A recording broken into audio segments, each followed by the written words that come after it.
ഈശ്വരൻ ശിഹായിക്ക് സ്തുതിയായിരിക്കട്ടെ. എന്റെ പ്രിയ സഹോദരരെ, പരിശുദ്ധ അമ്മയിലൂടെ യേശുവിലേക്ക് ഒക്ടോബർ മാസം പരിശുദ്ധ മാതാവിനായി പ്രത്യേകം സമർപ്പിക്കപ്പെട്ടിരിക്കുന്ന മാസമാണ്. പരിശുദ്ധ അമ്മ നമുക്ക് നൽകിയ ഏറ്റവും വലിയ സമ്മാനമാണ് പരിശുദ്ധ ജപമാല. നൂറിൽ കുരുത്ത സുവിശേഷമാണ് ജപമാല. ആത്മാവിന്റെ വാളാണ്.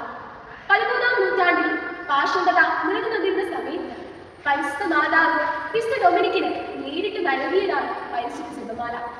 14-ാം നൂറ്റാണ്ടിൽ ബ്ലാക്ക് പ്ലേഗ് പടർന്നു പിടിച്ച് ലക്ഷക്കണക്കിന് ആൾക്കാർ മരിച്ചപ്പോൾ നമുക്ക് രക്ഷയായത് പരിശുദ്ധ ജപമാലയാണ്.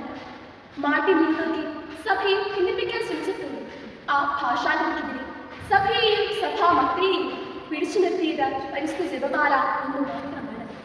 നമുക്ക് വേണ്ടിയും നമ്മുടെ മക്കൾക്ക് വേണ്ടിയും അഭിമാനവും അപമാനവും വേണ്ടി ദൈവതിരുമനസ്സിന് പൂർണ്ണമായി കീഴ്വഴങ്ങി ജീവിച്ചവളാണ് പരിശുദ്ധ മാതാവ്. എലിസബത്തിനെ സംരക്ഷിക്കാൻ പോകുന്നത് ശുശ്രൂഷിച്ച് തന്റെ തിരുക്കുമാരനെ പ്രസവിക്കുന്നത് ഇതാ കർത്താവിന്റെ ദാസി, നിന്റെ വാക്ക് എന്നിൽ നിറവേറട്ടെ എന്ന് പറഞ്ഞുകൊണ്ട് ദൈവതിരുമനസ്സിന് കീഴ്വഴങ്ങി ജീവിച്ചവളാണ് പരിശുദ്ധ അമ്മ. തന്റെ തിരുക്കുമാരൻ നമ്മുടെ പാപങ്ങൾക്ക് വേണ്ടി പീഡകൾ സഹിച്ച് മരിക്കുന്നത് കണ്ടില്ല. നമുക്ക് വേണ്ടി അവയെല്ലാം ക്ഷമയോടെ സഹിച്ചവളാണ് പരിശുദ്ധ മാതാവ്. പരിശുദ്ധ മാതാവ് ഈ ഒക്ടോബർ മാസം നമുക്ക് വേണ്ടി തന്റെ തിരുക്കുമാരന്റെ മക്കൾ മാധ്യസ്ഥം വഹിക്കുമെന്ന് നമുക്ക് ഉറച്ച വിശ്വാസമുണ്ട്.